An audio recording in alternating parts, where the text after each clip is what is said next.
Hi everybody, welcome to my latest video. I was fully intending on working on my compost toilet for this video, but the weather got crazy, I got sidetracked, and I ended up working on some different things, including some carpentry for inside the cupboard. I fixed my plum tree, or attempt to fix it anyways. I also attempt to make some plum jam, do some taste testing of strawberries, send my car off to repair, and probably a few other things that I'm forgetting as well. So it's a mishmash video this time around. I hope you enjoy it, and I'll see you again at the end. Good morning, everybody. I'm gonna take you down to the garden. I've got these clippers. I have to address the plum tree. I should have probably clipped the branches off a while ago, but I didn't. I was hoping they would ripen on the branch a little bit, but it doesn't look like they are. However, I think there's a recipe for unripe plum jam, which is something I might give a try. And I've also read that they might ripen in the house as well, so we'll see. I've also got a bowl because there's some exciting things down in the garden that I'm hoping to harvest. So let's go take a look down there and do some work on this plum tree. I'm really impressed with my garden so far. It's doing incredibly well. The plum tree aside, this is looking scary, and we've had this branch fall off completely, but it does actually look like they're ripening, so I do have some hope. So I'll save all these plums and try to do something with them, even though there's a huge amount of them. But the garden overall is doing really well. I need to find some string and tie the tomato plants up, so that's definitely a task to do. I need to give this little guy a cuddle. Hello. Hi.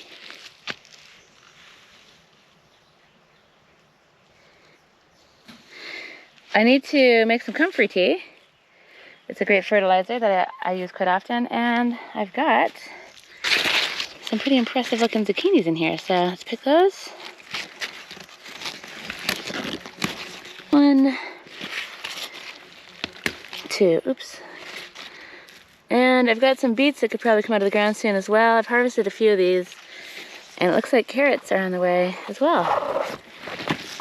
So, exciting times, but the thing I want to address first is giving this guy a cuddle. Come here, Larry.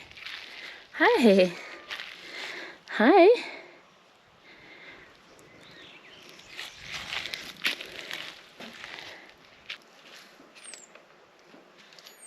Now that the cats have been cuddled, I guess it's time to see what I can do about this thing. So I guess I'll just lighten the load by chopping off the biggest branches.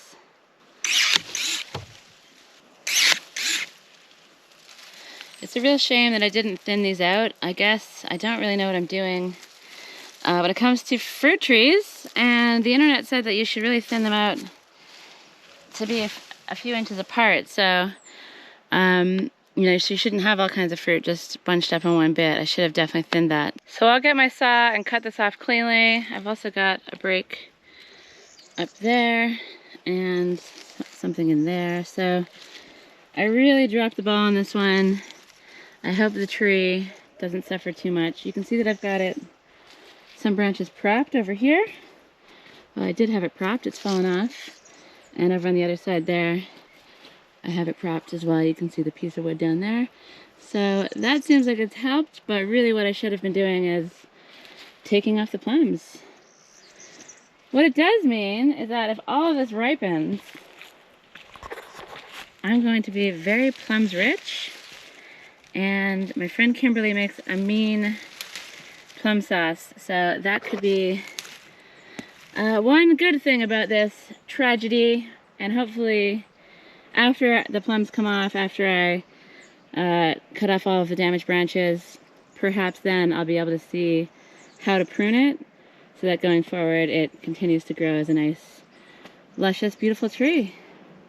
But for the moment, unfortunately, it's all about damage control, so I'm just going to chop off some of these branches, try to tidy things up, and put these plums somewhere. There's got to be hundreds of them, so it should be quite interesting to find a spot for them.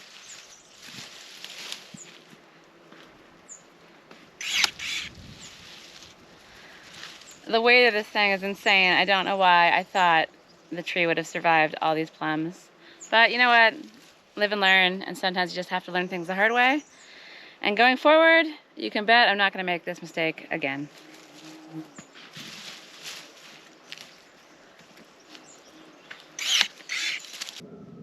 That is a crazy amount of plums. You can see this branch is looking okay. I don't know, maybe I'll thin off a couple of fruit that don't look so good, the small ones. And then over here, you can see that the branch is curving quite a bit, so I'm gonna try to take off some of the stuff from the bottom. I can't even really walk around this tree. It's so packed with plums and falling over. So hopefully if I thin this branch, I can save it. And I'm gonna just go around the tree and do the same. Like I said, it's something I should have done a very long time ago, but I did not. And now the poor tree is paying the price. So I have managed to put a prop in over here, and that's definitely helped. But it's not exactly an ideal prop. It's just sort of a random straight piece. It doesn't really sit in very well up there, so it's fallen off a few times. But perhaps a good solution for the future will be some combination of thinning and propping, assuming this tree stays happy and doesn't get sick because of all the injuries it has now. But a lot of people have said in the comments that if I can just put a clean cut where the breaks were, that the tree should be okay. So this branch is quite bendy. I'm gonna try to thin this one out quite a lot. But I think before I get too carried away with plum salvaging, I'm going to take you to my hugelkultur bed, which is actually doing incredibly well. I picked a couple strawberries yesterday that look pretty good, and I have lots of luscious looking lettuces, luscious lettuce. So I'm gonna pick this one because I'm going to a friend's later for dinner, and I'm gonna make a salad.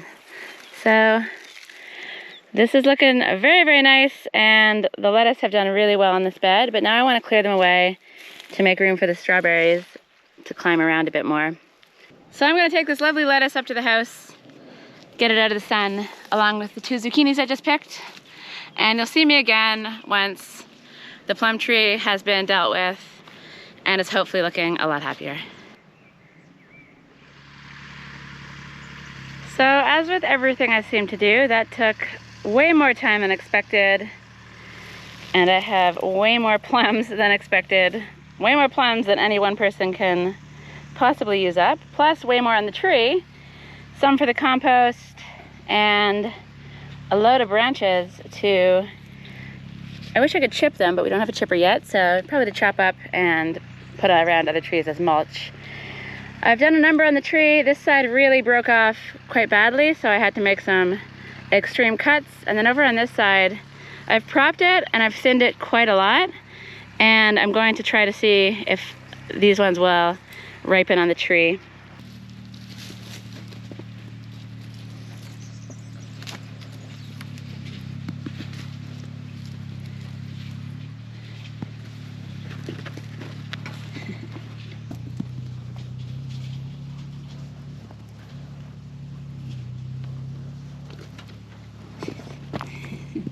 And as for the rest of the plums, I really don't know exactly what to do. Sinead suggested putting some in a cardboard box with a banana or a paper bag, ripening them up that way, so I might do that with a portion of them. Other ones I might just leave in the bag or leave on the counter to see if they ripen up without the aid of a banana. The ones that are a little bit more ripe, I'm not sure. I'll see if they're ready maybe. I think these plums get quite purple, so I don't think any of them are close to being ready, but I have to do a little bit of research on that. And then when the time comes, I'm going to try to make plum wine, and then hopefully Kimberly will come over and we can make plum sauce together, because she makes a very, very tasty plum sauce. And with some of the green ones, I'm going to experiment with a green plum jam. So I have some ideas for what to do with all these plums, and I'll still have plenty left over, so I'll put the word out there to the community, see if anyone wants some green plums, and hopefully some people come and take them off my hands. And hopefully they go into some nice recipe that they make. So I'll get these plums on the compost bin, I'll wheelbarrow these ones up to the house, and I'll drag these branches somewhere less in the way, And then I'll get to work on the compost toilet. So Sinead is here, and she's heading into town to see your architect about some paperwork, which is very exciting. It is? Very exciting indeed. By public transportation, because maybe you've noticed, maybe you haven't, my car is missing from the driveway, and that's because it's MOT time, which is the scariest time of year when you have a car made in 1997. You never know if it's going to pass. So fingers crossed, all goes to plan. But this isn't about cars, it's about strawberries. I picked 2 strawberries last night from the garden, and I thought I would save it for a taste test. So, cheers. Cheers. I hope it's not disgusting. I wish you all the best. I wish you all the best as well. It looks like a strawberry. It tastes like a strawberry. Definitely good strawberry. Much better than the one my mom had very early on. It's a little sour, but it's edible, unlike that other one. So, yum. Hopefully there's many more to come. God willing. Okay. So, I'm going to get on with the compost toilet build, and Sinead is going to finish her coffee, and I guess head into town. All right. Strawberries were eaten, life got busy, and my plans were pushed aside for other things. And the compost toilet was delayed, and I was intending on working on it this morning, but as you can see, the weather's horrible, and that's not going to happen. So, as you can also probably see, it's dark in my house, and that's because I don't have any power left. So, I have a feeling this guy is going to snuggle up with me, and I'm going back to bed. Hello, little guy. You're up from your little nap, and so am I. And the weather has taken a turn, and I've been up for a while. It's almost 2 p.m. now, and I don't know where the day has gone. I did make plum jam, or attempted to. We'll see how that sets and how it tastes later on. I tidied the house a bit. I've done some video stuff, and only now am I finally getting to work. And even though the weather has cleared up and it's quite glorious out here, it still is a bit iffy, and it's been raining on and off. So I've had to change of plan, and instead of working on the compost toilet, I'm going to work on getting these wheels onto this thing, widening the base, making it more sturdy so I can get my battery into the bottom of the closet. And then I'm also going to try to make a table to go over the battery at the bottom as well, and think about making some shelves. I probably won't get to the shelves in this video, but I'm really hopeful I can get the table done and get the weird little battery cart finished as well. But first up, I've got the hockey stick back there. I've got masking tape on it. I'm going to take that off, get the tape off, and see how it all looks. But before we do that, it's pretty important to keep lime a little bit wet as it dries, so it doesn't dry too quickly. So I'm going to give this a spray, get it all wet down, and hopefully that'll help with cracking and just keep the wall nice and happy.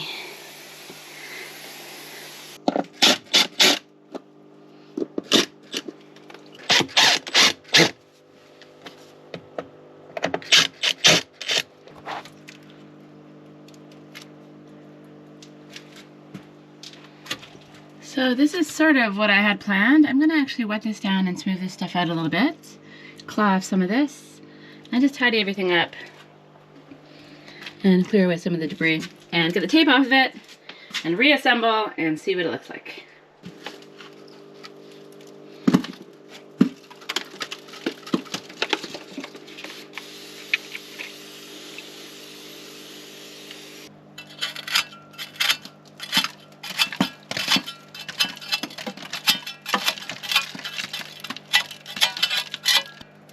This is a little crusty now. I'm wondering if I should have done this stage maybe yesterday after I finished, or possibly earlier this morning, but I think it'll be okay.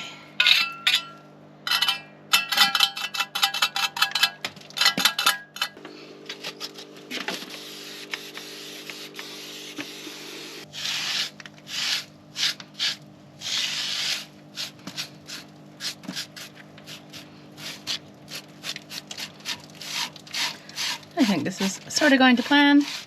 The reason I plastered it with the hockey stick thing still on there was obviously to keep the shape so that when I put it back on, it more or less just sits right into the lime. So I feel like that's mission accomplished.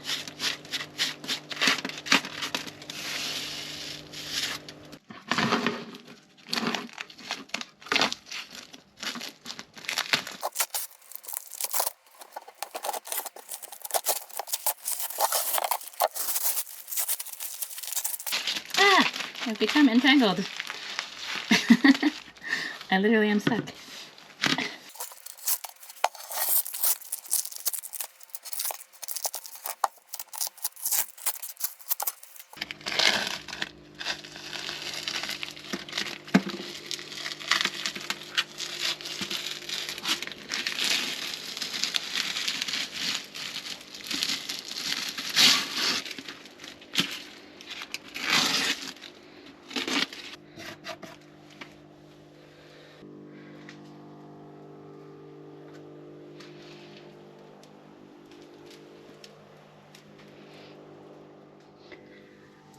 So I am very pleased with this. I love how it looks, even though nobody will really see it. This thing's going to be hidden behind shelving, behind electronics, but I know it's there and I'm happy with how it looks. And the plastering, I'm also quite pleased with. It's a little dusty, so I don't know if I need to add something into the mix or if that'll go away once it has time to cure a bit more. It's only been 24 hours. And yeah, just monitor the situation. So it's really great to have had a place to practice out of sight of anyone, and I'm really happy with it. So next step is basically going to be building up stuff so that the battery can live in here, so I can have all of my electronics stashed away in this cupboard and out of the space where it is now, which is basically everywhere. So I guess now it's time to adjust this weird little battery holder thing so that it works a bit better. So let's get to work on that.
Okay, so here we have the weird little battery cart.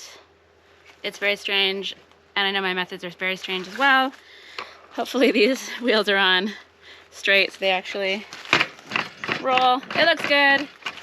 The back part is strange, I realize this. I just wanted to use up some scrap wood. I've got all kinds of these little batten-sized things around, and might as well use them up when I have them getting in my way all over the place. So let's go stick this in the bottom of the cupboard, get the battery on it, and see if it does its job.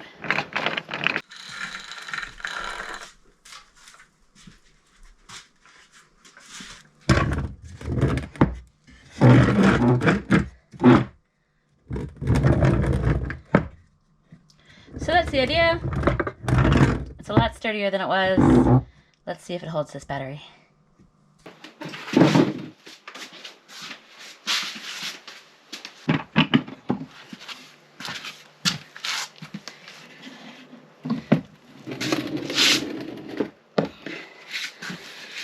Okay, that's the idea. Now I can access all the bits here and put it back whence it came. I've had this plastic bag on here for a very long time to protect the battery from splashes, but I'm done with the splashy stuff for now, so let's take this off.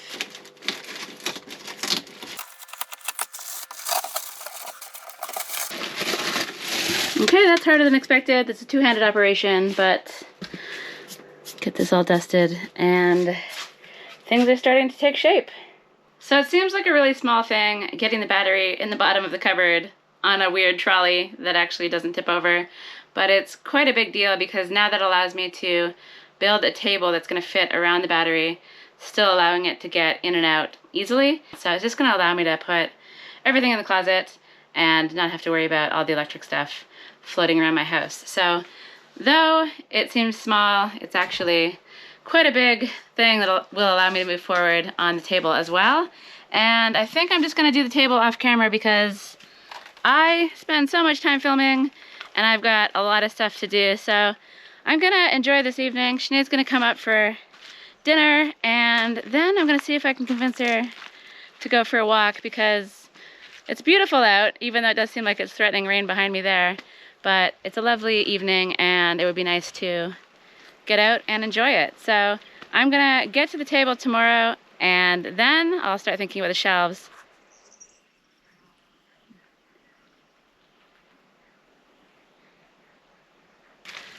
It's a beautiful day out here, puffy clouds, the sun is peeking through.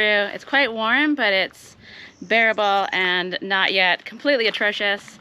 I've been working pretty hard this morning, preparing all the pieces I need for the table. I've cut them to size, I've sanded them, and now I have all the pieces I need for the frame. But I'm gonna have to assemble it all later on and figure out what I'm gonna use for the top because I have some friends coming for coffee, and then I'm going into Fundao to pick up my car. As you can see, it's still absent from the driveway, but the good news is that it passed the MOT and it's only going to cost me 185 euros. I was expecting it to be a lot worse. So I dropped it off last week. He did his thing and magic happened and this 1997 piece of crap car passed the MOT once again. So I'm very thankful for that. And the cost included him taking it for the MOT, the cost of the MOT itself, which I think is 35 euros, an oil change. There was something wrong with my wheel bearings, whatever those things are, and then just a general tune-up as well. So it's been another year and my car has snuck through the inspection yet again, so that's good news. So I'm gonna make some coffee, prepare for my friends coming, and you'll see me again very soon.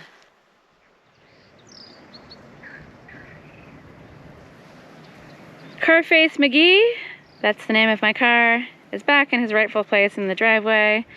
The sun is going down and I've been working at this for a little while and I've grown very tired.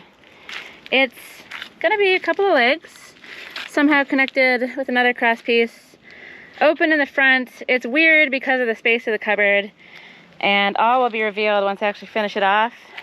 It's definitely function over style that I'm going for here, but I've grown tired and I'm out of time. Because today is Thursday and I have some more video editing to do, so I'm just out of time for work on this. And so what I'm gonna do is what I'm gonna do is hide away from the sun. That's super bright. And this seems okay. And leave the table project for another video.